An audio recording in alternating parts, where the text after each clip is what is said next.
Welcome back my dear students. നമുക്ക് ഇനി കേൾക്കാനുള്ളത് permanent tissues ആണ്. അപ്പം നമ്മൾ ആദ്യത്തെ ടൈപ്പ് ടിഷ്യൂസിനെ കുറിച്ച് ഡിസ്കസ് ചെയ്തു, മെരിസ്റ്റമാറ്റിക് ടിഷ്യൂസ്. ഇനി രണ്ടാമത്തെ പ്ലാന്റ് ടിഷ്യൂസിനെ കുറിച്ച് അറിയേണ്ടത് ദാറ്റ് ഈസ് പെർമനന്റ്. അപ്പം എന്താണ് പെർമനന്റ് ടിഷ്യൂസിന്റെ പ്രത്യേകത, അത് ഏതൊക്കെ തരത്തിലുണ്ട് എന്നൊക്കെ അറിയണം. അപ്പം നമ്മൾ പെർമനന്റ് ടിഷ്യൂസിനെ കുറിച്ച് ആദ്യം പറഞ്ഞിരുന്നു, ഡിവൈഡ് ചെയ്യാനുള്ള കപ്പാസിറ്റി ഭാഗികമായോ പൂർണ്ണമായോ നഷ്ടപ്പെട്ട സെല്ലുകളെയാണ് പെർമനന്റ് ടിഷ്യൂസ്. അപ്പൊ പൂർണ്ണമായിട്ടും നഷ്ടപ്പെട്ടു എന്ന് പറയാൻ പറ്റില്ല, partially they have lost the capacity to divide. അങ്ങനെയാണെങ്കിൽ പെർമനന്റ് ടിഷ്യൂസ് നോക്കൂ മക്കളെ, പെർമനന്റ് ടിഷ്യൂസിനെ നമ്മൾ രണ്ടാക്കി ഡിവൈഡ് ചെയ്യും. ഏതൊക്കെയാ രണ്ടായിട്ട് എന്ന് ചോദിച്ചാൽ നമ്മൾ ഇങ്ങനെ പറയും, പെർമനന്റ് ടിഷ്യൂസിനെ ഇങ്ങനെ രണ്ടാക്കി ഡിവൈഡ് ചെയ്തു. ഒന്ന് സിമ്പിൾ ടിഷ്യൂസും ഒന്ന് കോംപ്ലക്സ് ടിഷ്യൂസ്. സിമ്പിൾ ആയ ടിഷ്യൂസും അതേപോലെ കോംപ്ലക്സ് ആയ ടിഷ്യൂസ്, ഇങ്ങനെ രണ്ടായിട്ട് നമുക്ക് ഡിവൈഡ് ചെയ്യാം. അതിൽ സിമ്പിൾ ടിഷ്യൂസ് എന്ന് പറയുന്നത് എല്ലാ കാര്യത്തിലും സിമ്പിൾ ആയ ടിഷ്യൂസ്. അതേസമയം കോംപ്ലക്സ് ടിഷ്യൂസ് എന്ന് പറഞ്ഞാൽ എല്ലാ കാര്യത്തിലും കോംപ്ലിക്കേറ്റഡ് ആയിട്ടുള്ള. അപ്പൊ എന്താ ഇതിന്റെ ശരിയായ ഡെഫിനിഷൻ? സിമ്പിൾ ടിഷ്യൂസ് എന്ന് പറയുന്നത് സിമിലർ സെൽസ് ആണ്, എല്ലാ കാര്യത്തിലും സാമ്യത പുലർത്തുന്ന cells with similar structure and functions. Similar structure and functions കണ്ടോ, എല്ലാ കാര്യത്തിലും സാമ്യം പുലർത്തുന്ന ഒരേപോലെ ഇരിക്കുന്ന സെല്ലുകളെയാണ് സിമ്പിൾ ടിഷ്യൂസ്. അതേസമയം കോംപ്ലക്സ് ടിഷ്യൂസ് എന്ന് പറഞ്ഞാൽ എങ്ങനെയാണ്? കോംപ്ലക്സ് ടിഷ്യൂസ് എന്ന് പറയുന്നത് എല്ലാ കാര്യത്തിലും വ്യത്യസ്തത പുലർത്തുന്നു, അതായത് ഡിസിമിലർ സെൽസ് ആണ്. ഈ ഡിസിമിലർ സെൽസ് എന്ന് പറയുമ്പോൾ നോക്കുക നിങ്ങൾ, വിത്ത് different structure, with different structure and functions കണ്ടോ, വ്യത്യസ്തമായ സ്ട്രക്ചർ വ്യത്യസ്തമായ ഫങ്ഷൻസും കാണിക്കുന്ന വ്യത്യസ്തമായ സെല്ലുകളെയാണ് കോംപ്ലക്സ് ടിഷ്യൂസ് എന്ന് പറയുന്നത്. അതേസമയം എല്ലാ കാര്യത്തിലും സാമ്യം കാണിക്കുന്നതാണ് സിമ്പിൾ. ഇനി സിമ്പിൾ ടിഷ്യൂസിനെ വീണ്ടും നമ്മൾ മൂന്നാക്കി ഡിവൈഡ് ചെയ്യും. എങ്ങനെയാണ് മൂന്നാക്കി ഡിവൈഡ് ചെയ്തെന്ന് നോക്കാം. വീണ്ടും നമ്മൾ ഡിവൈഡ് ചെയ്യുന്നത് ഇങ്ങനെയാണ്. ഒന്ന് പാരൻകൈമ, സിമ്പിൾ ടിഷ്യൂസിനെ വീണ്ടും നമ്മൾ സബ് ഡിവൈഡ് ചെയ്യുന്നത് ഒന്ന് പാരൻകൈമ, മറ്റൊന്ന് കോളൻകൈമ, മൂന്നാമതായിട്ട് സ്ക്ലീറൻകൈമ. ഇങ്ങനെ മൂന്നാക്കി ഡിവൈഡ് ചെയ്യാം. അപ്പൊ ഏതൊക്കെ തരത്തിലുള്ള സിമ്പിൾ ടിഷ്യൂസ് ഉണ്ട് നോക്കൂ. ഒന്ന് പാരൻകൈമ, ഒന്ന് കോളൻകൈമ, ഒന്ന് സ്ക്ലീറൻകൈമ. ഈ മൂന്ന് ടൈപ്പ് ടിഷ്യൂസിലും നിങ്ങളൊരു കാര്യം ശ്രദ്ധിച്ചു, എല്ലാത്തിലും കൈമ എന്ന് പറയുന്ന ഒരു ടേം വരുന്നുണ്ട്, കൈമ. അപ്പൊ എന്താ ഈ കൈമ എന്ന് പറഞ്ഞാൽ? കൈമ എന്ന് പറഞ്ഞാൽ ടിഷ്യൂ എന്നാണ് അർത്ഥം. അങ്ങനെയാണെങ്കിൽ കോംപ്ലക്സ് ടിഷ്യൂസിലേക്ക് കയറി. കോംപ്ലക്സ് ടിഷ്യൂസ് എന്ന് പറയുന്നത് കോംപ്ലിക്കേറ്റഡ് ആയിട്ടുള്ള ടിഷ്യൂസ് ആണ്. ഇതില് രണ്ട് പേരെയാണ് നമ്മൾ പഠിക്കാനുള്ളത്. ഒന്ന് സൈലം ഉണ്ട്, അതേപോലെ മറ്റൊന്ന് ഫ്ലോയം. ഒന്ന് സൈലം, മറ്റൊന്ന് ഫ്ലോയം. അതില് സൈലം എന്ന് പറയുന്ന ടേമും അതേപോലെ ഫ്ലോയം എന്ന് പറയുന്ന ടേമും രണ്ടും ചെടികളിലെ കണ്ടക്റ്റിംഗ് ടിഷ്യൂ അല്ലേ. കണ്ടക്റ്റിംഗ് ടിഷ്യൂ എന്ന് പറഞ്ഞു കഴിഞ്ഞാൽ വെള്ളത്തെയും മിനറൽസിനെയും കൊണ്ടുപോകുന്ന ആൾക്കാർ. അതുകൊണ്ട് ഇതിന് വേറൊരു പേരും കൂടി നമുക്ക് കൊടുക്കാം. കോംപ്ലക്സ് ടിഷ്യൂസിന് നമ്മൾ കൊടുക്കുന്ന ടേം വാസ്കുലാർ ടിഷ്യൂസ് ആണ്. ഇതാണ് കോംപ്ലക്സ് ടിഷ്യൂസിന്റെ മറ്റൊരു പേര് കണ്ടോ, വാസ്കുലാർ ടിഷ്യൂസ്. അപ്പൊ ഈ വാസ്കുലാർ ടിഷ്യൂസ് എന്ന് പറയുന്നത് മൾട്ടിപ്പിൾ ടിഷ്യൂസ് എന്ന് പറയാം, കോംപ്ലക്സ് ടിഷ്യൂസ് എന്ന് പറയാം. രണ്ടാൾക്കാരാണ് ഉള്ളത്, സൈലവും ഫ്ലോയും. അതേസമയം സിമ്പിൾ ടിഷ്യൂസ് നമുക്ക് മൂന്ന് പേര്. അപ്പൊ ഇവരെ നമുക്കൊന്ന് ഡീറ്റെയിൽ ആയിട്ട് അറിയണം. അതായത് സിമ്പിൾ ടിഷ്യൂസിന്റെ ഡീറ്റെയിൽസും കോംപ്ലക്സ് ടിഷ്യൂസിന്റെ ഡീറ്റെയിൽസിലേക്കാണ് ഇനി നമ്മൾ കയറാൻ പോകുന്നത്. ഓക്കെ, അതില് മറ്റൊരു സംഗതി നിങ്ങളുടെ മനസ്സിലുണ്ടാവണം. ഇതെല്ലാം തന്നെ ഏതിലാ വരുന്നത്? പെർമനന്റ് ടിഷ്യൂസിലാണ്. ഇപ്പൊ ലിവിങ്ങും ആവാം, ഡെഡും ആവാം, തിൻ വാൾഡും ആവാം, തിക്ക് വാൾഡും ആവാം. Okay, right. So let's move to simple tissues. Simple ടിഷ്യൂസിനെ കുറിച്ചുള്ള ഡീറ്റെയിൽസിലേക്ക് കടക്കാൻ പോവാണ്. അപ്പൊ ഏതൊക്കെയാണ് 3 സിമ്പിൾ ടിഷ്യൂസ്? ഒന്ന് നമുക്ക് കാണാം പാരൻകൈമയുണ്ട്, 2 കോളൻകൈമയുണ്ട്, 3 സ്ക്ലീറൻകൈമയുണ്ട്. അപ്പൊ ഇത് തമ്മിലുള്ള ഒരു കമ്പാരിറ്റീവ് സ്റ്റഡിയാണ് നമ്മൾ ചെയ്യാൻ പോകുന്നത്. അതില് കൈമ എന്ന വാക്കിന്റെ മീനിങ് ഓൾറെഡി നമ്മൾ പറഞ്ഞുപോയി. എന്താണ് കൈമ എന്ന് പറഞ്ഞാൽ? ടിഷ്യൂ എന്നാണ് അർത്ഥം, കലകൾ. അപ്പൊ ഈ പാരൻകൈമ, കോളൻകൈമ, സ്ക്ലീറൻകൈമയില് ഈ പാരൻ, കോളൻ, സ്ക്ലീറൻ ഈ ഒരു വാക്കിന്റെ അർത്ഥം എന്താണ്? അതിൽ പാരൻ എന്ന വാക്കിന്റെ അർത്ഥം സ്റ്റോറേജ് എന്നാണ്, കോളൻ എന്ന വാക്കിന്റെ അർത്ഥം സപ്പോർട്ട് എന്നാണ്, സ്ക്ലീറൻ എന്ന വാക്കിന്റെ അർത്ഥം തിക്നെസ് എന്നാണ്. ഓക്കെ, അപ്പൊ ഇതിന്റെ 3ന്റെയും കമ്പാരിറ്റീവ് സ്റ്റഡിയിലേക്ക് നമ്മൾ പ്രവേശിക്കുക എന്ന് പറഞ്ഞു. അതിൽ ഏറ്റവും ആദ്യം നമ്മൾ കേൾക്കാൻ പോകുന്നത് പാരൻകൈമയെ കുറിച്ചാണ്. അതിൽ ഞാൻ പാരൻകൈമയെ കുറിച്ച് ആദ്യം പറയുന്ന വിശേഷണം ഇതാണ്: ലിവിങ് ആയിട്ടുള്ള സെൽസ് ആണ്. അതേസമയം കോളൻകൈമയോ, കോളൻകൈമയും ലിവിങ് ആണ്. അതേസമയം സ്ക്ലീറൻകൈമ ലിവിങ് അല്ല, ചത്ത സെല്ലുകളാണ്. അപ്പൊ ചത്ത സെല്ലുകളെ കൊണ്ട് എന്തെങ്കിലും കാര്യമുണ്ടോ എന്ന് ചോദിച്ചാൽ ഇത് ചെടിയാണ്. ചെടിയിൽ ചത്ത സെല്ലുകളാണ് പല കാര്യങ്ങളും സഹായിക്കുന്നത്. അപ്പൊ ചത്ത സെല്ല് എങ്ങനെ സഹായിക്കും ചോദിച്ചാൽ, ചത്തിരുന്നാൽ മാത്രം മതി, അതിൻ്റെ ഉള്ളിലൂടെ പ്രോസസ്സ് ബാക്കിയുള്ള സെല്ലുകൾ നടത്തിക്കൊള്ളും. ഓക്കെ, കട്ടിയുള്ള ഭിത്തികളുള്ള ഉള്ളു പൊള്ളയായ സെല്ലെന്നേ ഈ ഡെഡ് സെല്ലിനെ ഉദ്ദേശിക്കുന്നുള്ളൂ, അല്ലാതെ ആവശ്യമില്ല എന്നല്ല അർത്ഥം. ഓക്കെ, അപ്പൊ ആദ്യത്തെ ഡിഫറൻസ് കിട്ടി. ഇനി രണ്ടാമതായിട്ട് നമ്മൾ പറയാൻ പോകുന്ന സംഗതി, പാരൻകൈമ മെയിൻലി എന്തിനാണ് ഇൻവോൾവ് ചെയ്യുന്നതെന്ന് ചോദിച്ചാൽ നമ്മൾ പറയും സ്റ്റോറേജ് ആണ്. അപ്പൊ കോളൻകൈമ എന്തിനാണ് ഇൻവോൾവ് ചെയ്യുന്നത്? Mechanical support, mechanical support. അപ്പൊ സ്ക്ലീറൻകൈമ എന്തിനാണ് ഇൻവോൾവ് ചെയ്യുന്നത്? തിക്നെസ്. അപ്പൊ ഈ 3 കാര്യങ്ങളും വളരെ വ്യക്തമായിട്ട് നിങ്ങൾ കേട്ടു. 3ന്റെയും മേജർ ഫങ്ഷൻസും ഓൾമോസ്റ്റ് കിട്ടി. ഇപ്പൊ സ്ക്ലീറൻകൈമയുടെ കേസായി, കോളൻകൈമയുടെ, അതേപോലെ പാരൻകൈമയുടെ. ഇനി ഈ 3 പേരുടെയും മറ്റു പ്രത്യേകതകൾ നോക്കാം. പാരൻകൈമ എന്ന് പറയുന്നത് എപ്പോഴും ഐസോ ഡയമെട്രിക് ആയിട്ടുള്ള സെൽസ് ആണ്. എന്താ മക്കളെ ഈ ഐസോ ഡയമെട്രിക് എന്ന് പറഞ്ഞാൽ? ഐസോ ഡയമെട്രിക് എന്ന് പറഞ്ഞാൽ നീളവും വീതിയും ഒരേപോലെ എന്നാണ് അർത്ഥം. ഇപ്പൊ മെരിസ്റ്റമാറ്റിക് സെല്ലും ഏകദേശം ഇങ്ങനെ തന്നെയാണ്, നീളവും വീതിയും ഒരേപോലെയാണ്. അതാണ് ഐസോ ഡയമെട്രിക്. മാത്രമല്ല ന്യൂക്ലിയസ് നടുവിലായിരിക്കും. സാധാരണ സസ്യകോശങ്ങൾക്ക് ന്യൂക്ലിയസ് നടുവിലായിരിക്കും, ന്യൂക്ലിയസ് ഒരു സൈഡിലായിരിക്കും. അപ്പൊ ഇവിടെ ന്യൂക്ലിയസ് നടുവിലായിരിക്കും. അപ്പൊ ഐസോഡയമെട്രിക് മാത്രമല്ല, തിൻ വാൾഡും, കട്ടി കുറഞ്ഞ ഭിത്തിയും. അതേസമയം കോളൻകൈമയുടെ കേസിൽ നോക്ക്, കോളൻകൈമയുടെ കേസിൽ എപ്പോഴും നീളവും വീതിയും സെയിം ആവണമെന്നില്ല. ഇവര് തിക്കൻഡ് അറ്റ് ദ കോർണേഴ്സ് ആണ്, thickened at the corners. Okay, സൈഡില് നല്ല കട്ടിയായിരിക്കും.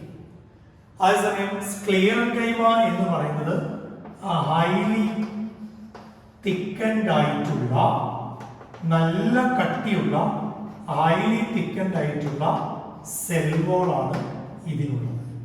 അപ്പൊ ഏകദേശം തിക്കനിങ്ങിനെ കുറിച്ചുള്ള ഡാറ്റ നിങ്ങൾക്ക് കിട്ടി. ഓക്കെ, ഇനി നമ്മൾ പറയാൻ പോകുന്ന സംഗതി ഇതിന്റെ കോമ്പണൻസ് ആണ്. അപ്പൊ കോമ്പണൻസ് എന്ന് പറഞ്ഞാൽ ഉണ്ടാക്കിയിരിക്കുന്നത് എന്തുപയോഗിച്ചാണ്? പാരൻകൈമ ഉണ്ടാക്കിയിരിക്കുന്നത് സാധാരണ സസ്യകോശത്തിൽ കാണുന്ന സെല്ലുലോസ് ഉപയോഗിച്ചിട്ടാണ്. അതേസമയം കോളൻകൈമ ഉണ്ടാക്കിയിരിക്കുന്നത് എന്തുപയോഗിച്ചിട്ടാന്ന് ചോദിച്ചാൽ, കോളൻകൈമ ഉണ്ടാക്കിയിരിക്കുന്നത് പെക്റ്റിൻ എന്ന ജലാംശം നിലനിർത്തുന്ന വസ്തുക്കൾ ഉപയോഗിച്ചിട്ടാണ്. ഓക്കെ, അപ്പൊ പെക്റ്റിൻ ഉപയോഗിച്ചിട്ടാണ് ആരെ ഉണ്ടാക്കിയിരിക്കുന്നത്? കോളൻകൈമയെ ഉണ്ടാക്കിയിരിക്കുന്നത്. അപ്പോൾ അത് അറിഞ്ഞിരിക്കണം. പെക്റ്റിൻ അല്ലാതെ മറ്റു വസ്തുക്കൾ ഉണ്ടോ എന്ന് ചോദിച്ചാൽ സെല്ലുലോസിൽ തന്നെ ഹെമി സെല്ലുലോസ്, സ്റ്റോർ ചെയ്യുന്ന സെല്ലുലോസ് ഹെമി സെല്ലുലോസ്. അപ്പൊ ഇങ്ങനെയുള്ള വസ്തുക്കൾ ഉപയോഗിച്ചിട്ടാണ് കോളൻ കൈമ ഉണ്ടാക്കിയിരിക്കുന്നത്. ഇനി സ്ക്ലിയറൻ കൈമ ഉണ്ടാക്കിയിരിക്കുന്നത് എന്തുപയോഗിച്ചിട്ടാന്ന് ചോദിച്ചാൽ ലിഗ്നിൻ ഉപയോഗിച്ചിട്ടാണ് സ്ക്ലിയറൻ കൈമ ഉണ്ടാക്കിയത്. ഓക്കെ, ഇപ്പൊ ലിഗ്നിൻ ഉപയോഗിച്ചാണ് സ്ക്ലിയറൻ കൈമ ഉണ്ടാക്കിയിരിക്കുന്നത് എന്ന് പറഞ്ഞാൽ ഈ ലിഗ്നിൻ ഒരു പ്രത്യേകതയുണ്ട്. ലിഗ്നിൻ ഏത് സെല്ലിലാണോ എത്തുന്നത് ആ സെല്ല് ഡെഡ് ആയിരിക്കും. ചുരുക്കത്തിൽ ഇവൻ ഒരു പ്രൊഫഷണൽ കില്ലറാണ്. ഇവൻ എത്തുന്ന സെല്ല് ചത്തിരിക്കും എന്നാണ്. അതിന്റെ കാരണം ഇങ്ങനെയാണ്. ഇപ്പൊ സ്ക്ലിയറൻ കൈമ എന്ന് പറയുന്ന സെല്ല് എല്ലാ സെല്ലുകളെയും പോലെ ഒരുപാട് പ്രതീക്ഷയോട് കൂടിയിട്ട് ജന്മമെടുത്ത സെല്ലാണ്. പക്ഷെ ജീവിതത്തിന്റെ ഇടത്താവളങ്ങളിൽ വെച്ച് സ്ക്ലിയറൻ കൈമയ്ക്ക് എന്ത് സംഭവിക്കും എന്ന് ചോദിച്ചാൽ സ്ക്ലിയറൻ കൈമയുടെ സൈറ്റോപ്ലാസം, ഇത് ജനിച്ചപ്പോൾ ജീവനുള്ള സെല്ലായിരുന്നു, ജനിച്ച സമയത്ത് ലിവിങ് സെല്ലായിരുന്നു, വളർന്നു മുന്നോട്ട് പോകുന്ന സമയത്ത് സൈറ്റോപ്ലാസം ആരെ ഉണ്ടാക്കി? ലിഗ്നിൻ ഉണ്ടാക്കി. ഈ ഉണ്ടായ ലിഗ്നിൻ സെൽ വോളിൽ പോയി ഡിപ്പോസിറ്റ് ചെയ്യാൻ തുടങ്ങി.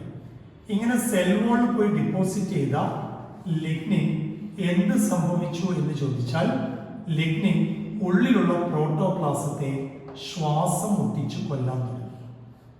ഓക്കെ, ഉള്ളിലുള്ള പ്രോട്ടോപ്ലാസത്തെ ശ്വാസം മുട്ടിച്ചു കൊല്ലാൻ തുടങ്ങി. ഓക്കെ, അങ്ങനെ സെല്ല് നശിച്ചു. ഇങ്ങനെ ഡബിൾ ലെയർ ആയിട്ടാണ് നമ്മൾ എപ്പോഴും സ്ക്ലിയറൻ കൈമേനെ വരയ്ക്കുക. അതേസമയം കോളൻ കൈമേൻ എങ്ങനെയാ വരയ്ക്കുക എന്ന് ചോദിച്ചാൽ വളരെ സിമ്പിളായി കോളൻ കൈമേൻ നമ്മൾ ഇങ്ങനെയാ കാണിക്കുക. കണ്ട, കോളൻ കൈമ നമ്മൾ വരയ്ക്കുമ്പോൾ സാധാരണ സെല്ലുകൾ പോലെ കാണിക്കും. പക്ഷെ ഒരൊറ്റ വ്യത്യാസമുള്ളൂ. എന്താ വ്യത്യാസം? ഈ കോർണേഴ്സിൽ സ്പേസ് ഇല്ല, നോ ഇന്റർസെല്ലുലാർ സ്പേസസ്. കണ്ട, അപ്പൊ തിക്കൻഡ് അറ്റ് ദ കോർണേഴ്സ് എന്ന് വിളിക്കും. അപ്പൊ നോ ഇന്റർസെല്ലുലാർ സ്പേസസ്. ഇവിടെയൊക്കെ highly thickened. Is it okay? Highly thickened.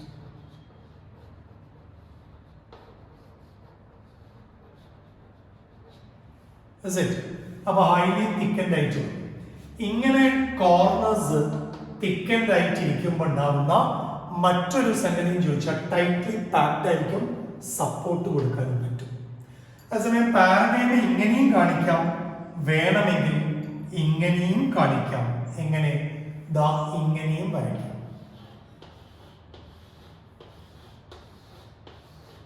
കണ്ട, ഇങ്ങനെയും കാണിക്കും. അന്നേരം എന്താ പ്രത്യേകത എന്ന് ചോദിച്ചാൽ ഇവിടെയൊക്കെ ഇന്റർസെല്ലുലാർ സ്പേസസ് ഉണ്ടാവും. കണ്ട, ഇവിടെയൊക്കെ ഇന്റർസെല്ലുലാർ സ്പേസസ് ഉണ്ടാവും. അപ്പൊ ഇന്റർസെല്ലുലാർ സ്പേസസ് ഉള്ള സാധാരണ പ്ലാന്റ് സെൽസ് പോലെയാണ് പാരഗൈമ നമ്മൾ മൈക്രോസ്കോപ്പിലൂടെ കാണാം. കോളൻ കൈമ നോക്ക്, thickened at the corners. Sclerenchyma highly thickened. Is it okay? ഇനി പാരൻകൈമയെ കുറിച്ച് പറയുമ്പോൾ മറ്റൊരു കാര്യം കൂടെ പറയുന്നത്, പാരൻകൈമ ഒരു കാര്യം കൂടെ ചെയ്യുന്നുണ്ട്. ഏത് കാര്യമാണ്? സ്റ്റോറേജിന് പുറമെ involve in secretion, secretory process. കണ്ടോ, സെക്രീറ്ററി പ്രോസസ്. അതേപോലെ തന്നെ ഫോട്ടോസിന്തസിസ്. ഇതിലൊക്കെ നമ്മുടെ ആരുപയോഗിക്കുന്നുണ്ട്? നമ്മുടെ പാരഗൈമ സഹായിക്കുന്നുണ്ട്. അതിൽ ഫോട്ടോസിന്തസിസിന് സഹായിക്കുന്ന പാരഗൈമയെ നമ്മൾ വിളിക്കുന്ന ഒരു പേരുണ്ട്, ക്ലോറൻ കൈമ. എന്താ ഈ ക്ലോറൻ കൈമ? ക്ലോറോഫിൽ ഉള്ള സ്ക്ലിയറൻ കൈമയാണ്, ക്ലോറോഫിൽ ഉള്ള പാരഗൈമയാണ് ക്ലോറൻ കൈമ. ക്ലോറോഫിൽ ഉള്ള പാരഗൈമയാണ് ക്ലോറൻ കൈമ. അങ്ങനെയാണെങ്കിൽ വെള്ളത്തിൽ പൊന്തിക്കിടക്കാൻ പാരഗൈമ സഹായിക്കും. ഇങ്ങനെ വെള്ളത്തിൽ പൊന്തിക്കിടക്കാൻ സഹായിക്കുന്ന പാരഗൈമയെ വിളിക്കുന്ന പേരാണ് എയറൻ കൈമ. എയറൻ കൈമ എന്ന് പറഞ്ഞാൽ എയർ ഫിൽഡ് പാരഗൈമയാണ്. അത് നമ്മുടെ ടെക്സ്റ്റ് ബുക്കിൽ കൊടുത്തിട്ടില്ല. എയർ ഫിൽഡ് പാരഗൈമ എയറൻ കൈമയാകുമ്പോൾ ക്ലോറോഫിൽ കണ്ടെയ്നിങ് പാരഗൈമയെ ക്ലോറൻ കൈമ എന്ന് വിളിക്കും. Is it clear? അപ്പൊ ഈ രണ്ട് പാരൻകൈമ സെൽസ് ഒന്ന് അറിഞ്ഞിരിക്കുക. വെള്ളത്തിൽ പൊന്തി നിർത്താൻ ആമ്പല് താമരയൊക്കെ സാധിക്കുന്നത് ഈ എയറൻകൈമയാണ്. ബോയോൻസി, ഇങ്ങനെ പൊന്തി നിർത്താൻ, ഫ്ലോട്ട് ചെയ്യാൻ. അതേസമയം കോളൻകൈമയുടെ ഒരു പ്രത്യേകത, കോളൻകൈമ മെക്കാനിക്കൽ സപ്പോർട്ട് കൊടുക്കുമെന്ന് പറഞ്ഞു. ആർക്കാണ് സപ്പോർട്ട് കൊടുക്കുന്നത്? Support to younger growing parts. വളരുന്ന സ്റ്റെമ്മിന്, ലീഫിനൊക്കെ സപ്പോർട്ട് കൊടുക്കുന്ന ലിവിങ് മെക്കാനിക്കൽ ടിഷ്യൂ ആണ് കോളൻകൈമ. Living mechanical tissue. അതേസമയം സ്ക്ലിയറൻകൈമ എന്ന് പറയുന്നത് തിക്കനിങ് കൊടുക്കുമെന്ന് പറഞ്ഞല്ലോ. അപ്പൊ തിക്കനിങ് എവിടെയാണ് കൊടുക്കുന്നത് എന്ന് ചോദിച്ചാൽ തിക്കൻ ആറ്റ് മെച്യൂർ ആയിട്ടുള്ള പാർട്സ് ആണ്. തിക്കനിങ് ടു ഓൾഡർ, പ്രായമായ ഭാഗങ്ങൾക്കാണ് എന്ത് കൊടുക്കുന്നത്? തിക്കനിങ് കൊടുക്കുന്നത്. അപ്പൊ ഈ കാര്യങ്ങൾ നിങ്ങളുടെ മനസ്സിലേക്ക് വന്നല്ലോ. ഇനി നമ്മൾ അറിയേണ്ടത് സ്ക്ലിയറൻകൈമ കട്ടിയുള്ള ഭാഗം എവിടെയാണോ അവിടെ കാണും. അപ്പൊ ഒരു മരത്തിൽ കട്ടിയുള്ള ഭാഗം എന്ന് പറയുന്നത് ഏറ്റവും പുറമേ സെക്കൻഡറി തിക്കനിങ് നടക്കുമ്പോൾ, വീതി കൂടുമ്പോൾ മരത്തിന്റെ പട്ട, കോർക്ക് തിക്കനിങ് എന്ന് പറയാം. കാരണം അവിടെ സ്ക്ലിയറൻകൈമയുണ്ട്. അപ്പൊ നമ്മുടെ നാട്ടിൽ ഏറ്റവും സുലഭമായിട്ട് കാണുന്ന തെങ്ങ്. അപ്പൊ തെങ്ങിൽ കട്ടിയുള്ള ഭാഗം എന്ന് പറയുന്നത് ഏതാ? തെങ്ങിന്റെ ഏറ്റവും പുറമേയുള്ള ഭാഗം, നമ്മുടെ തടി പുറം ഭാഗമാണ്. അപ്പൊ അവിടെ സ്ക്ലിയറൻകൈമയുണ്ട്. തേങ്ങയുടെ തൊണ്ടിൽ സ്ക്ലിയറൻകൈമയുണ്ട്. ചിരട്ടയിൽ സ്ക്ലിയറൻകൈമയുണ്ട്. അപ്പൊ ഈ കാണുന്നതിനെ ബേസ് ചെയ്തിട്ട്, അല്ലെങ്കിൽ അതിന്റെ ടൈപ്പ് ബേസ് ചെയ്തിട്ട് സ്ക്ലിയറൻകൈമ രണ്ട് തരത്തിൽ പറയാൻ പറ്റും. അപ്പൊ സ്ക്ലിയറൻകൈമയെ നമ്മൾ രണ്ട് തരത്തിൽ പറയുന്നത് എങ്ങനെയാണ്? രണ്ട് തരത്തിലുള്ള സ്ക്ലിയറൻകൈമയെ കുറിച്ച് പറയുന്നത്, ഒന്ന് ഫൈബേഴ്സ്, നാരുകളായിട്ട്, മറ്റൊന്ന് സ്ക്ലിയറിഡ്സ് ആണ്. അപ്പൊ സ്ക്ലിയറൻകൈമ രണ്ട് തരത്തിൽ നമ്മൾ പറയും. ഒന്ന് ഫൈബേഴ്സും ഒന്ന് സ്ക്ലിയറിഡ്സും. അതിൽ ഫൈബേഴ്സിന്റെ പ്രത്യേകത എന്താ? ഫൈബേഴ്സ് ഇലോങ്ങേറ്റഡ് ആയിരിക്കും, രണ്ടറ്റവും കൂർത്തിരിക്കുന്ന നാരുകളാണ്. അതേസമയം സ്ക്ലിയറിഡ്സിന് പ്രത്യേകിച്ചൊരു ഷേപ്പില്ല, വട്ടത്തിൽ കാണാം, നക്ഷത്രങ്ങളുടെ ആകൃതിയിൽ കാണാം, അതേപോലെ എല്ലിന്റെ ഷേപ്പിൽ കാണാം. ഓക്കെ, അപ്പൊ ഏത് രീതിയിലും സ്ക്ലിയറിഡ്സ് കാണാം, പ്രത്യേകിച്ചൊരു ഷേപ്പില്ല. അപ്പൊ നമ്മൾ ഇങ്ങനെ പറയും, ഫൈബേഴ്സ് ഇലോങ്ങേറ്റഡ് ആണ് വിത്ത് ടേപ്പറിംഗ്. ടേപ്പർ എന്ന് പറഞ്ഞാൽ രണ്ടറ്റവും കൂർത്തിരിക്കുന്നു. വിത്ത് ടേപ്പറിംഗ് അറ്റം, എൻഡ്സ്. അതേസമയം സ്ക്ലിയറിഡ്സിനെ കുറിച്ച് പറയുന്നത് നോ ഡെഫിനിറ്റ് ഷേപ്പ്, വ്യക്തമായ ഷേപ്പ് ഇല്ലാത്തവരാണ് സ്ക്ലിയറിഡ്സ്. അതിൽ ഈ ഫൈബേഴ്സ്, ചകിരിനാരുകൾ മുഴുവൻ ഫൈബേഴ്സ് ആണ്. അപ്പൊ ഈ ചകിരിനാരുകള് കൂട്ടമായിട്ടാണ് കാണുക. അപ്പൊ ഒക്കറിങ് ഗ്രൂപ്പ്സ്, കൂട്ടമായിട്ട് മാത്രമേ ഇവരെ കാണുള്ളൂ. അതേസമയം സ്ക്ലിയറിഡ്സ് ഒറ്റയ്ക്കും കാണാം, കൂട്ടമായിട്ടും കാണാം. സ്ക്ലിയറിഡ്സ് ഒറ്റയ്ക്കും കാണാം, കൂട്ടമായിട്ടും കാണാം. അപ്പൊ ഫൈബേഴ്സ് സ്ക്ലിയറിഡ്സിന്റെയും ബേസിക് ആയിട്ടുള്ള വ്യത്യാസം കിട്ടിയല്ലോ. ഫൈബേഴ്സ് മെയിൻലി സപ്പോർട്ടാണ്, താങ്ങി നിർത്തും. ഈ തൊണ്ട്, ചകിരി എന്നൊക്കെ പറയുന്നത് ആ തേങ്ങയെ താങ്ങി നിർത്താം. സ്ക്ലിയറിഡ്സ് എന്ന് പറയുന്നത്, സ്ക്ലിയറിഡ്സ് സപ്പോർട്ടിന് പുറമെ റിജിഡിറ്റി ഉണ്ട്. കാരണം സ്ക്ലിയറിഡ്സ് കാണുന്ന കുറച്ച് എക്സാമ്പിൾസ് ഒന്ന് ആലോചിച്ച് നോക്കിയാൽ മതി. സ്ക്ലിയറിഡ്സ് കാണുന്ന എക്സാമ്പിളുകളിൽ ഒരു മെയിൻ എക്സാമ്പിൾ ആയിട്ട് നമുക്ക് പറയാനുള്ളത് pulpy part of fruits. Pulp of fruits കണ്ട, പൾപ്പ് ഓഫ് ഫ്രൂട്ട്സ് പഴങ്ങളുടെ പൾപ്പി ഏരിയയിൽ കാണാം. അപ്പൊ ഇങ്ങനെ പഴങ്ങളുടെ പൾപ്പി ഏരിയയിൽ നിലനിർത്തുന്നത് സ്ക്ലിയറിഡ്സ് ആണ്. അപ്പൊ ഈ പഴങ്ങളുടെ പൾപ്പി ഏരിയയിൽ നിലനിർത്തുന്ന സ്ക്ലിയറിഡ്സ് എന്ന് പറയുന്നത് എന്താ സംഗതി ചോദിച്ചാൽ ഇങ്ങനെയാണ്.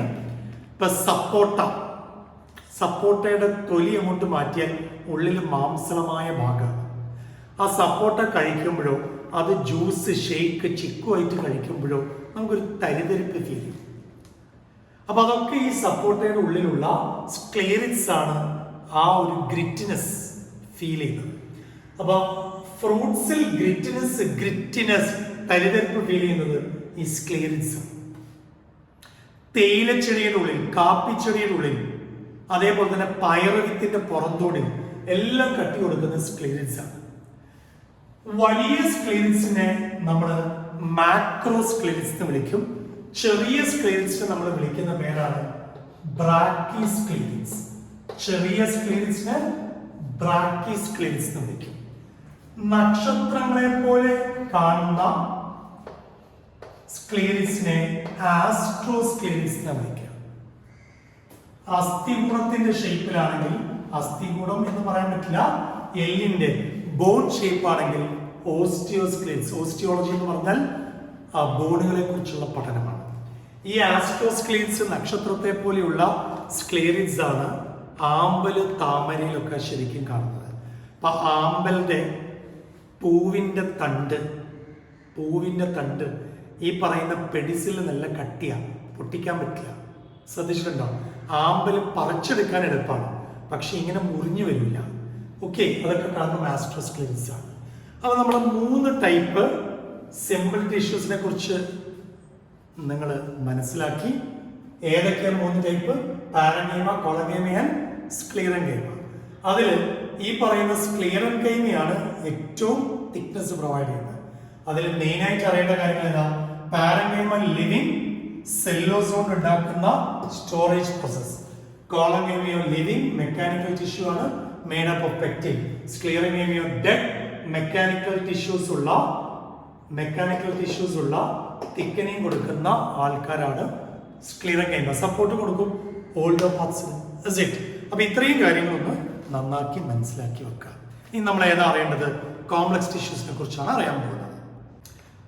So let's move to the complicated tissues, അതായത് വാസ്കുലർ ടിഷ്യൂസിനെ കുറിച്ച്. അപ്പൊ നമ്മുടെ വാസ്കുലർ ടിഷ്യൂസ് എന്ന് വിളിക്കുന്ന കോംപ്ലക്സ് ടിഷ്യൂസിനെ നമ്മൾ 2 ആക്കി ഡിവൈഡ് ചെയ്തു. ഒന്ന് സൈലും ഒന്ന് ഫ്ലോയും. അപ്പൊ ഇത് രണ്ടും നിങ്ങൾക്ക് എന്താണെന്നുള്ളത് ഇതിനു മുമ്പ് നിങ്ങൾ കേട്ടിട്ടുണ്ട്. അതായത് സൈലത്തിന്റെ മെയിൻ ജോലി എന്ന് പറയുന്നത് ജലം, വാട്ടർ കണ്ടക്ട് ചെയ്യുമ്പോൾ ഫ്ലോയത്തിന്റെ മെയിൻ ജോലി ഫുഡ് കണ്ടക്ഷൻ. അപ്പൊ നമ്മൾ സൈലത്തിനെ കുറിച്ചുള്ള ഡിസ്കഷനിലേക്ക് ആദ്യം കയറാം. സൈലത്തിന്റെ മെയിൻ ജോലി എന്താ? Xylem conducts water and minerals. കണ്ടാ? Conducts water and minerals. Okay, അപ്പൊ വെള്ളവും മിനറൽസും കണ്ടക്ട് ചെയ്യാണ് ഇതിന്റെ മെയിൻ ജോലി തന്നെ. ഒരു ജോലിയും കൂടെ നമുക്ക് വേണമെങ്കിൽ പറയാം, മെക്കാനിക്കൽ സപ്പോർട്ട്. അതായത് ഒരു മരത്തെ താങ്ങി നിർത്തുന്നത് സൈലമാണ്. അപ്പൊ സപ്പോർട്ട് കൊടുക്കുന്നുണ്ട്. ഇതിന് വേറൊരു പേരും കൂടെ നമ്മൾ വിളിക്കും. എന്തു പേരാ കൊടുക്കുക? സൈലത്തിന് വേറൊരു പേര് കൂടെ കൊടുക്കുന്നത് വുഡ്, തടി. കാരണം ഇവരാണ് എന്ത് ചെയ്യുക? സപ്പോർട്ട് കൊടുക്കുന്നത്. അപ്പൊ ചുരുക്കത്തിൽ സൈലത്തിനെ തന്നെ നമുക്ക് വുഡ് എന്ന് വിളിക്കും. ഫ്ലോയത്തിന് കൊടുക്കുന്ന മറ്റൊരു പേര് നോക്കിയേ. ഫ്ലോയത്തിന് കൊടുക്കുന്ന മറ്റൊരു പേരാണ് ബാസ്റ്റ്. ബാസ്റ്റ് എന്ന് പറയുന്നത് നാരുകൾ എന്ന അർത്ഥത്തിലാണ്. അപ്പൊ ഫ്ലോയം ഫൈബർ അഥവാ ഫ്ലോയം നാരുകളാണ് വ്യാവസായികമായി ഒരുപാട് ഉപയോഗത്തിൽ വരുന്നത്. ഈ ഫ്ലോയത്തിന്റെ മെയിൻ ജോലി എന്താന്ന് നോക്കിയേ. ഫ്ലോയത്തിന്റെ മെയിൻ ജോലി എന്ന് പറയുന്നത് conduction of water. Conduction of water ആണോ? അല്ല, കണ്ടക്ട്സ് ഫുഡ്. എന്ത് ഫുഡ്? Organic food. ഈ ഓർഗാനിക് ഫുഡ് എന്തിന്റെ ഫോമില കണ്ടക്ട് ചെയ്യാൻ ചോദിച്ചാൽ in the form of sucrose. പഞ്ചസാരയുടെ ഫോമിലാണ് ഈ ഫുഡ് ഫ്ലോയം ട്രാൻസ്പോർട്ട് ചെയ്യും. അപ്പൊ ചുരുക്കത്തിൽ രണ്ടുപേരുടെയും മെയിൻ ഫങ്ഷൻസും മറ്റ് പേരുകളും കിട്ടി. ഇനി നമ്മൾ അറിയാൻ പോകുന്നത് സൈലത്തിന്റെ മെയിൻ കോമ്പോണന്റുകൾ ഏതൊക്കെയാണ്. സൈലം ഉണ്ടാക്കിയിരിക്കുന്നത് 4 ടൈപ്പ് ടിഷ്യൂസ് ആണ്. 2, 3 and 4. ഈ 4 ടിഷ്യൂസിൽ ഏറ്റവും ആദ്യത്തെ ആളാണ് സൈലം ട്രക്കീസ്. രണ്ടാമത്തെ ആളെ നോക്കും മക്കളെ, വെസൽസ്. മൂന്നാമത്തെ ആളാണ് സൈലം ഫൈബേഴ്സ്. നാലാമത്തെ ആളാണ് സൈലം പാരൻകൈമ. കണ്ടോ? അപ്പൊ സൈലം ഉണ്ടാക്കിയിരിക്കുന്നത് 4 സെൽസ് ഉപയോഗിച്ച് ട്രക്കീറ്റ്സ്, വെസൽസ്, ഫൈബേഴ്സ്, പാരൻകൈമ. അതേസമയം ഫ്ലോയും ഇതേപോലെയാണ്. ഫ്ലോയം ഉണ്ടാക്കിയിരിക്കുന്നതും 4 സെല്ലുകൾ കൂടിയിട്ട്. ഏതാ ഈ 4 സെല്ല്? 4 സെല്ല് എന്ന് പറയുന്നത് ശ്രദ്ധിച്ചു കേൾക്കാം. ഫ്ലോയം ഉണ്ടാക്കിയിരിക്കുന്നത് സീവ് ട്യൂബുകൾ, അരിപ്പ എന്നറിയപ്പെടുന്ന സീവ് ട്യൂബുകൾ. 2 കമ്പാനിയൻ സെൽസ്, കമ്പാനിയൻ സെൽസ്. 3 നോക്കൂ മക്കളെ, 3 ഫ്ലോയം പാരൻകൈമ. 4 phloem fibres. അപ്പൊ 2 സ്ഥലത്തും ഫൈബേഴ്സും പാരൻകൈമയും ഉണ്ട്. റെഡി? അപ്പൊ ഞാൻ ആദ്യം സൈലത്തിലെ 4 പേരെ കുറിച്ചൊന്ന് പറയാൻ പോവാണ്. ട്രക്കീഡുകളുടെ പ്രത്യേകത ട്രക്കീഡ്സിനെ കാണാനായിട്ട് ഇങ്ങനെയാണ്. 2 അറ്റവും കൂർത്തിരിക്കുന്ന ഇലോങ്ങേറ്റഡ് ആയ ടേപ്പറിംഗ് എൻവോൾസ് ഉള്ള സെല്ലുകളാണ്. അതേസമയം വെസൽസ് എന്ന് പറയുന്നത് വ്യക്തമായ പെർഫറേഷൻസ് ഉള്ള, നോക്കണേ, വ്യക്തമായ പെർഫറേഷൻസ് ഉള്ള, വ്യക്തമായ പെർഫറേഷൻസ് ഉള്ള കണക്ട് ചെയ്ത് പോകുന്ന, നോക്കൂ, വ്യക്തമായ പെർഫറേഷൻസ് ഉള്ള കണക്ട് ചെയ്ത് പോകുന്ന പൈപ്പുകളെ പോലെ തോന്നിക്കുന്ന സ്ട്രക്ചർ. ഈ 2 പേര്, അതായത് ട്രക്കീറ്റ്സും വെസൽസിനെയും ഒന്നിച്ച് നമ്മൾ വിളിക്കുന്ന ഒരു പേരുണ്ട്, ട്രക്കിയറി. ട്രക്കിയറി എലിമെന്റുകൾ, ട്രക്കിയറി എലിമെന്റുകൾ. ഇവരാണ് main water conducting cells. Main water conducting cells in plants. അതിനൊരു വ്യത്യാസം ഇത്രയേ ഉള്ളൂ. നമ്മൾ ആൻജിയോസ്പേമുകൾ എന്ന് പറയുന്ന പരിണാമ ദിശയിൽ ഏറ്റവും അവസാനം വന്ന ആൾക്കാർ, ആൻജിയോസ്പേംസ്, അവർക്ക് ട്രക്കീറ്റ്സും വെസൽസും കാണും. ഓക്കെ, മെയിൻലി വെസൽസ് ആണ്, 2ഉം കാണും. പക്ഷെ ലോവർ പ്ലാന്റ്സ്, പരിണാമ ദിശയിൽ ഏറ്റവും ആദ്യം ഉണ്ടായ ടെരിഡോഫൈറ്റുകൾ, ജിംനോസ്പേമുകൾ, ഇതൊക്കെ ഓർമ്മയിലുണ്ടാവും. ടെരിഡോഫൈറ്റുകൾ എന്ന് പറയുന്നത് പന്നൽ ചെടിയും ജിംനോസ്പേമുകൾ എന്ന് പറയുന്ന പനകൾക്കും ട്രക്കിയറി എലിമെന്റ്സിന് ട്രക്കീഡ് മാത്രമേ ഉള്ളൂ. അപ്പൊ പരീക്ഷ ഓറിയന്റഡ് ആയിട്ട് പറയുകയാണെങ്കിൽ tracheids are the main water conducting cells in lower plants, while vessels are the main water conducting cells in higher plants. അഥവാ വെസൽസ് ട്രക്കീഡ്സും ഹയർ പ്ലാന്റ്സിൽ കാണും. കാര്യം ഓക്കെ ആയല്ലോ? ഈ പറയുന്ന അറ്റം 2 പേരുടെയും വ്യത്യാസം നോക്ക്. ഒന്ന് ടേപ്പറിംഗ് ആണ്, ഒന്ന് ഓപ്പൺ ആണ്, സിലിണ്ടറിക്കൽ. ഈ സിലിണ്ടറിക്കൽ ആയിട്ടുള്ള ഈ സ്ട്രക്ചറിനെ നമുക്ക് പെർഫറേഷൻസ് എന്ന് വിളിക്കാം. പെർഫറേഷൻസ്. ഓക്കെ, ഫൈബേഴ്സിന്റെ ജോലി നിങ്ങൾക്ക് അറിയുന്നതാണ്. ഫൈബേഴ്സ് മെയിൻ ആയിട്ട് സപ്പോർട്ടാണ്. ഓക്കെ, അതായത് എന്തുകൊണ്ടാണ് ഫൈബേഴ്സ് എന്ന് വിളിക്കുന്നത്? സൈലം ഫൈബേഴ്സ് എന്ന് വിളിക്കാനുള്ള കാരണം സൈലത്തിലെ സെൽസും അതേപോലെ സ്ക്ലിയറൻകൈമ സെൽസും ഒന്നിച്ചു വരുന്നത് കൊണ്ടാണ് ഫൈബേഴ്സ് എന്ന് വിളിക്കുന്നത്. അതേസമയം പാരൻകൈമ നോക്കിയ മക്കളെ, പാരൻകൈമ നോക്ക്. പാരൻകൈമ വരുന്നത് സൈലവും അതേപോലെ തന്നെ പാരൻകൈമയും കൂടെ ഒന്നിച്ചു വരുന്നതാണ് സൈലം പാരൻകൈമ. ഈ പാരൻകൈമയുടെ മെയിൻ ജോലി എന്ന് പറയുന്നത് സ്റ്റോറേജ്. എന്ത് സ്റ്റോർ ചെയ്യുന്നതാണ് അടുത്ത് അറിയേണ്ടത്. സ്റ്റോർ ചെയ്യുന്നത് സ്റ്റാർച്ച്. എന്ത് സ്റ്റോർ ചെയ്യും? സ്റ്റാർച്ച് സ്റ്റോർ ചെയ്യും, കൊഴുപ്പ് സ്റ്റോർ ചെയ്യും. ഇതൊക്കെയാണ്. അതിന് പുറമെ ടാനിൻസ് ഉണ്ട്. ഇപ്പൊ സ്റ്റാർച്ചും കൊഴുപ്പൊക്കെയാണ്, അന്നജവും കൊഴുപ്പുമാണ് സൈലം പാരൻകൈമ സ്റ്റോർ ചെയ്യുന്നത്. Is it? ഇനി നിങ്ങളൊരു രഹസ്യം അറിയണം. ഈ 4 കോമ്പോണൻസിൽ 4ൽ മൂന്ന് പേരും ചത്ത സെല്ലുകളാണ്. കാരണം ഇവരെയൊക്കെ കൊല്ലാൻ ദ പ്രൊഫഷണൽ കില്ലർ ലിഗ്നൈൻ എത്തിക്കഴിഞ്ഞു. അതുകൊണ്ട് ഈ മൂന്ന് പേരും ആരൊക്കെ? ഈ മൂന്ന് പേരും ഡെഡ്. ഇവൻ മാത്രമേ ലിവിംഗ് ഉള്ളൂ. അപ്പൊ out of the 4 components of xylem only xylem parenchyma is living. അപ്പൊ സൈലത്തെ കുറിച്ചുള്ള എല്ലാ ഡാറ്റയും ടീച്ചർ പറഞ്ഞു കഴിഞ്ഞു. ഇനി നമുക്ക് ഫ്ലോയത്തിലേക്ക് പോകാം. ഫ്ലോയത്തിൽ 4 പേരുകളുണ്ട്. ഈ 4 പേരുകളിൽ seed tubes, companion cells, parenchyma, fibres. അതിൽ ഫ്ലോയം ഉണ്ടാക്കിയിരിക്കുന്ന 4 കോമ്പണൻസിൽ സീഡ് ട്യൂബ് എന്ന് പറയുമ്പോൾ നോക്കൂ, സീഡ് ട്യൂബ് എന്ന് പറയുമ്പോൾ അരിപ്പ എന്നാണ് അർത്ഥം. ഈ അരിപ്പയുടെ മെയിൻ ജോലി അരിച്ചു കൊണ്ടുപോകുക. എന്ത്? ഫുഡ്. ഈ അരിപ്പയുടെ ഏറ്റവും വലിയ പ്രത്യേകത അരിപ്പയ്ക്ക് ന്യൂക്ലിയസ് ഇല്ല. No nucleus. കണ്ട, ന്യൂക്ലിയസ് ഇല്ല സ്വന്തമായി. അപ്പൊ അരിപ്പയ്ക്ക് ന്യൂക്ലിയസ് ഇല്ലാത്തത് കൊണ്ട് ന്യൂക്ലിയസ് ഇല്ലാത്ത ഈ സീഡ് ട്യൂബുകളെ എല്ലാ കാര്യത്തിലും സഹായിക്കുന്നത് കമ്പാനിയൻ സെൽസ് ആണ്. അപ്പൊ കമ്പാനിയൻ സെൽസിന് നല്ലൊരു ന്യൂക്ലിയസ് ഉണ്ട്.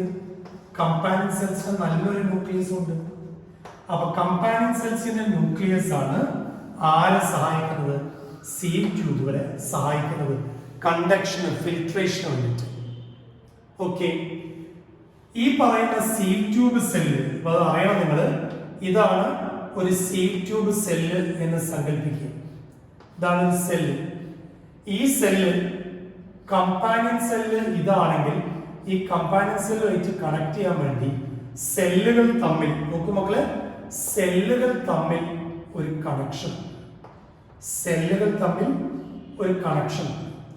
ആ കണക്ഷനെ വിളിക്കുന്ന പേരാണ് പ്ലാസ്മോഡെസ്മാറ്റ. പ്ലാസ്മോഡെസ്മാറ്റ. കണ്ടോ? അപ്പൊ cell to cell interconnection വിളിക്കുന്ന പേരാണ് പ്ലാസ്മോഡെസ്മാറ്റ. You got it? ശരി. അപ്പൊ ഒന്ന് ആലോചിക്കുക, സെല്ലും സെല്ലും തമ്മിലുള്ള കണക്ഷനെ പ്ലാസ്മോഡെസ്മാറ്റ എന്ന് വിളിക്കുന്നു. അതേപോലെ ഈ പറയുന്ന സീഡ് ട്യൂബ്സും കമ്പാനിയൻ സെൽസും എപ്പോഴും കാണപ്പെടുന്നത് ആൻജിയോസ്പേംസിലാണ്. അപ്പൊ ഈ 2 പേരും എവിടെയാണ് കാണപ്പെടുന്നത് എന്ന് ചോദിച്ചാൽ ഹയർ പ്ലാന്റ്സ് ആൻജിയോസ്പേംസിൽ മാത്രമേ കാണുന്നുള്ളൂ. അപ്പൊ നിങ്ങൾക്ക് ചോദിക്കാം, ജിംനോസ്പേംസിൽ ഇല്ലേ? ഉണ്ട്. ജിംനോസ്പേംസിൽ നോക്കണേ, ജിംനോസ്പേംസിൽ ഈ പറയുന്ന സീഡ് ട്യൂബ്സ് അതേപോലെ കമ്പാനിയൻ സെൽസ് ഇല്ല. ജിംനോസ്പേംസും എന്തില്ല? സീഡ് ട്യൂബ്സും കമ്പാനിയൻ സെൽസും ഇല്ല. അതിന് പകരം നോക്കണേ, സീഡ് ട്യൂബ്സിന് പകരം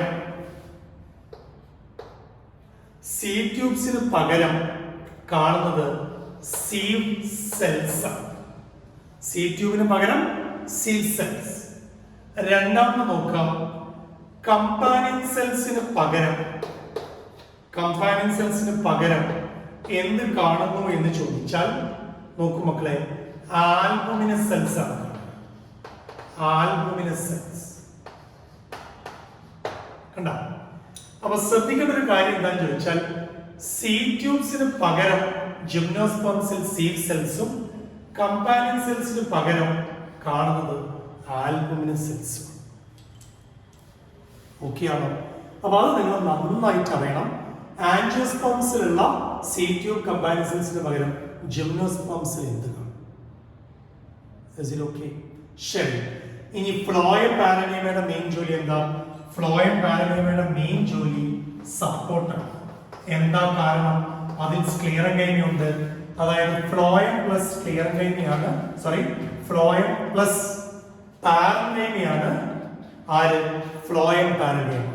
ഫ്ലോയം പാരൻകൈമ സപ്പോർട്ട് അല്ല, ഫ്ലോയം പാരൻകൈമ സ്റ്റോറേജ് ആണ്. ഫ്ലോയം പാരൻകൈമ സ്റ്റോറേജ് പർപ്പസ് ആണ്. എന്താണ് സ്റ്റോർ ചെയ്യുന്നതെന്ന് കൂടെ അറിയണം. ഫ്ലോയം പാരൻകൈമ സ്റ്റോർ ചെയ്യുന്നത് റെസിൻസ് ഉണ്ട്. കണ്ടോ?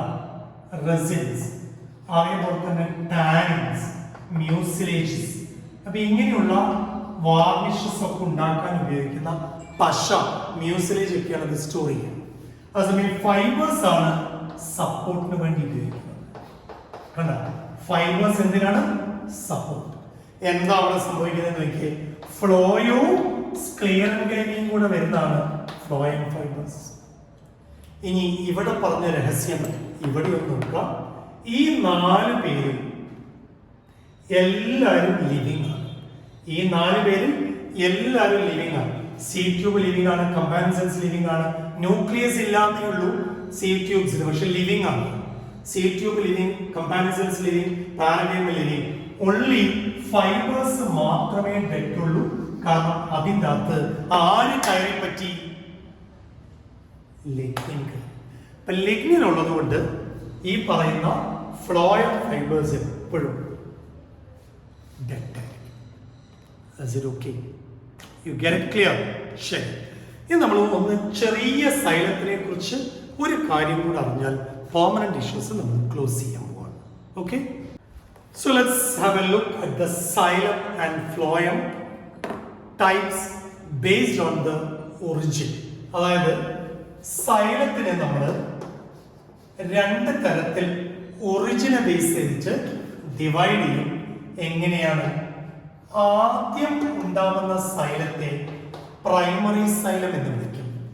ഫസ്റ്റ് ഫോം ചെയ്യുന്ന സൈലത്തെ പ്രൈമറി സൈലം എന്നും, രണ്ടാമത് ഉണ്ടാവുന്ന സൈലത്തെ സെക്കൻഡറി സൈലം എന്ന് വിളിക്കും. ഇത് തമ്മിലുള്ള വ്യത്യാസം നിങ്ങൾക്കറിയാം. പ്രൈമറി ഗ്രോത്തിന്റെ സമയത്ത് ഉണ്ടാവുന്ന സൈലം പ്രൈമറി സൈലം, വീതി കൂടുമ്പോൾ ഡെവലപ്പ് ചെയ്യുന്ന സൈലത്തെ സെക്കൻഡറി സൈലം എന്ന് വിളിക്കും. അതില് പ്രൈമറി സൈലം സെക്കൻഡറി സൈലത്തില് സെക്കൻഡറി സൈലം അങ്ങനെ പോയി തിക്കനിങ്ങിന്റെ സമയത്ത് പ്രൈമറി സൈലത്തെ നമ്മൾ വീണ്ടും സബ്ഡിവൈഡ് ചെയ്യും. എങ്ങനെയാ വീണ്ടും സബ്ഡിവൈഡ് ചെയ്യുന്നത് എന്നൊന്ന് നോക്കിക്കേ. വീണ്ടും സബ്ഡിവൈഡ് ചെയ്യുന്നത് ഇങ്ങനെയാണ്. ഒന്ന്, പ്രോട്ടോസൈലം, ചെറിയ വലിപ്പം കുറഞ്ഞ ഇമ്മെച്ചുറായ സൈലത്തെ പ്രോട്ടോസൈലം എന്നും വലിപ്പം കൂടിയ മെച്ചുറായ സൈലത്തെ മെറ്റാസൈലം എന്നും വിളിക്കും. സെക്കൻഡറി സൈലത്തിന് പിന്നെ നമ്മൾ അങ്ങനെ ക്ലാസിഫൈ ചെയ്യാറില്ല. അതിൽ ഈ പ്രോട്ടോസൈലവും മെറ്റാസൈലത്തിന്റെയും അറേഞ്ച്മെന്റിനെ ബേസ് ചെയ്തിട്ട് നമ്മൾ ഒരിക്കൽ കൂടി ഇതിനെ ഇങ്ങനെ പറയാറുണ്ട്.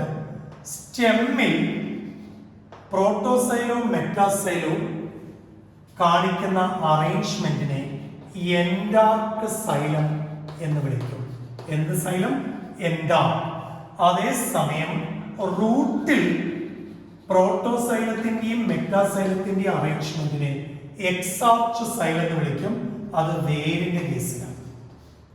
അപ്പൊ ഈ എൻഡാർക്കും എക്സാർച്ചും എന്താന്നുള്ളത് ഒന്ന് കാണണ്ടേ? അപ്പൊ ഞാൻ ആദ്യം എക്സാർച്ചും എൻഡാർക്കും ഒന്ന് കാണിക്കാൻ പോവാണ്. ഏറ്റവും ആദ്യം എൻഡാർക്ക് സൈലം കാണിക്കാം. ഇത് സ്റ്റെമ്മാണ്, എൻഡാർക്കാണ് പറയാൻ പോകുന്നത്.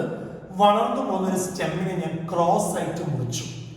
ക്രോസ് ആയിട്ട് മുറിക്കുമ്പോൾ ഇതാ നമുക്ക് ഇങ്ങനെ കാണാം. പ്രോട്ടോസൈലം എന്ന് പറയുന്നത് കുഞ്ഞി സൈലം. അത് വലുതായി വരുന്നു, വലുതായി വരുന്നു. കണ്ട, ഇതൊന്നും കണ്ട, വലുതായി വരുന്നത് നിങ്ങൾക്ക് തന്നെ അനലൈസ് ചെയ്യാം. അപ്പൊ ചുരുക്കത്തിൽ ഈ പറയുന്ന കുഞ്ഞു സൈലത്തെ പ്രോട്ടോസൈലം എന്നും വലിയ സൈലത്തെ മെറ്റാസൈലം എന്നും വിളിക്കാം. എപ്പോഴാണോ പ്രോട്ടോസൈലം നടുവിലേക്ക് വരുന്നത്, ശ്രദ്ധിച്ചു നോക്കണേ. എപ്പോഴാണോ പ്രോട്ടോസൈലം നടുവിലേക്ക് വരുന്നത്, ആ കണ്ടീഷനെ വിളിക്കുന്ന പേരാണ് എൻഡാർക്ക്. എപ്പോഴാണോ പ്രോട്ടോസൈലം മിഡിൽ നടുവിലേക്ക് വരുന്നത്, ആ കണ്ടീഷനാണ് എൻഡാർക്ക്. അത് സ്റ്റെമ്മിലാണ് കാണുക. ഇനി എക്സാർച്ച് കണ്ടീഷൻ, എക്സാർച്ച് കണ്ടീഷൻ എവിടെയാ കാണുന്നത് എന്ന് നോക്കൂ. എക്സാർച്ച് കണ്ടീഷൻ കാണുന്നത് വേരിലാണ്. അപ്പൊ വേരിന് ഞാൻ ഇങ്ങനെ ക്രോസ് ആയിട്ട് മുറിച്ചു. ക്രോസ് ആയിട്ട് മുറിച്ച ശേഷം നോക്കൂ, ഒരു വലിയ സൈലം കണ്ട, കുഞ്ഞു സൈലം, വലുത്, കുഞ്ഞത് വീണ്ടും കുഞ്ഞ്, വലുത് ചെറുതായി ചെറുതായി ചെറുതായി ചെറുതായി കണ്ട. ഇതിൽ നിങ്ങൾ മനസ്സിലാക്കേണ്ട നോക്ക്, ഇത് പ്രോട്ടോസൈലം ശരിയല്ലേ, ഇത് മെറ്റാസൈലം. അപ്പൊ പ്രോട്ടോസൈലം പെരിഫറയിലാണെങ്കിൽ നമ്മൾ അതിനെ എന്ത് വിളിച്ചു? എക്സാർച്ച്. പ്രോട്ടോസൈലം സെന്ററിലാണെങ്കിൽ എൻഡാർക്ക്. അതിൽ ഈ എക്സാർച്ച് കണ്ടീഷൻ എപ്പോഴും വേരിലാണ്. അപ്പൊ എൻഡാർക്കും എക്സാർച്ചും ഒക്കെ ആണല്ലോ. എന്താണ് എൻഡാർക്ക് സൈലം, എന്താണ് എക്സാർച്ച് സൈലം? സ്റ്റെമ്മിൽ കാണുന്നത് എൻഡാർക്ക്, റൂട്ടിൽ കാണുന്ന എക്സാർച്ച്. ഇതാണ് ക്രോസ് സെക്ഷൻ. ഇനി ഇതേപോലെ ഫ്ലോയത്തിലും നമ്മൾ എന്തറിയണം? ഈ സെയിം കാര്യങ്ങളാണ്. ഫ്ലോയത്തിൽ ഇതേപോലെ നമ്മൾ രണ്ടാക്കി ഡിവൈഡ് ചെയ്യും. എങ്ങനെയാ മക്കളെ രണ്ടാക്കി ഡിവൈഡ് ചെയ്യുന്നത്? ഇതേപോലെ പ്രൈമറി ഫ്ലോയം, സെക്കൻഡറി ഫ്ലോയം. ഇത്തവണ ഇതേപോലെ പ്രൈമറി ഫ്ലോയത്തിലും സെക്കൻഡറി ഫ്ലോയത്തിലും ഞാൻ ഇങ്ങനെ എഴുതുകയാണ്: പ്രൈമറി ഫ്ലോയം, സെക്കൻഡറി ഫ്ലോയം. ഇതേപോലെ തന്നെ ഇങ്ങനെയും വരും. പ്രൈമറി ഫ്ലോയത്തെ വീണ്ടും നമ്മൾ രണ്ടാക്കി ഡിവൈഡ് ചെയ്യും. എങ്ങനെയാ വീണ്ടും ഇതേപോലെ രണ്ടാക്കി ഡിവൈഡ് ചെയ്യുന്നത്?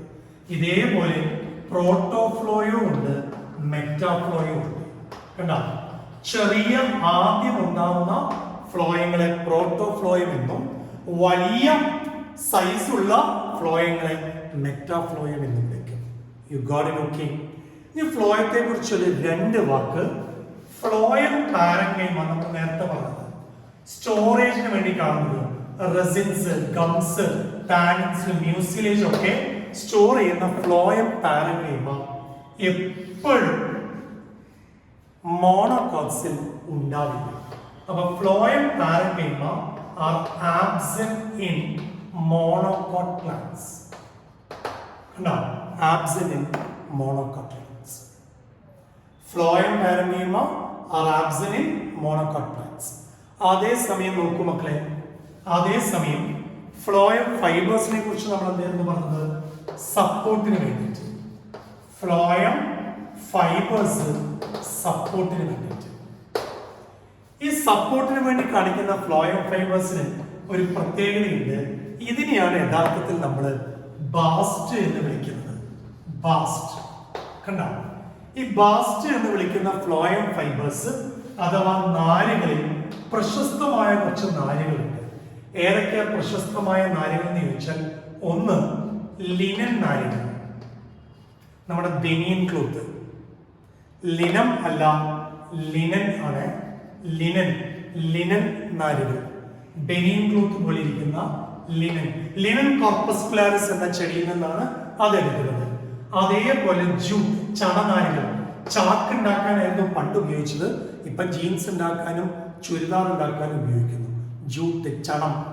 അതേപോലെ ഫ്ലാക്സ്, കിളികിളിക്ക് പൂവ് എന്ന് പറയുന്ന ചണനാരുകളിൽ നിന്നാണ് ഈ പറയുന്ന എന്തെടുക്കുന്നത്? Flax fibre. അപ്പൊ ഇതൊക്കെ വ്യാവസായികമായിട്ട് ഉപയോഗിക്കുന്ന ഫ്ലോയം നാരുകളാണ്. ലിനൻ നാരുകൾ, ജൂട്ട് ചണനാരുകൾ, ഫ്ലാക്സ് നാരുകൾ. അപ്പൊ ഇതോടുകൂടിയിട്ട് നമ്മൾ പെർമനന്റ് ടിഷ്യൂസ് അവസാനിപ്പിക്കുകയാണ്.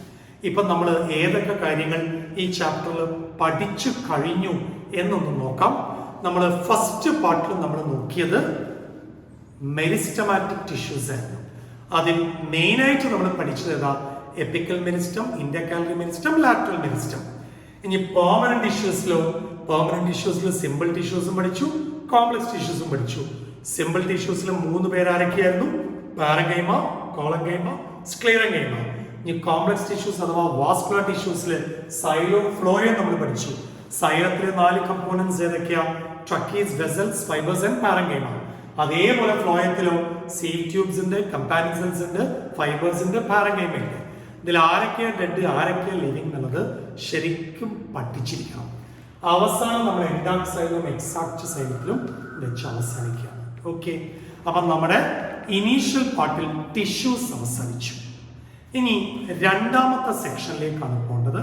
That is tissue system. Okay.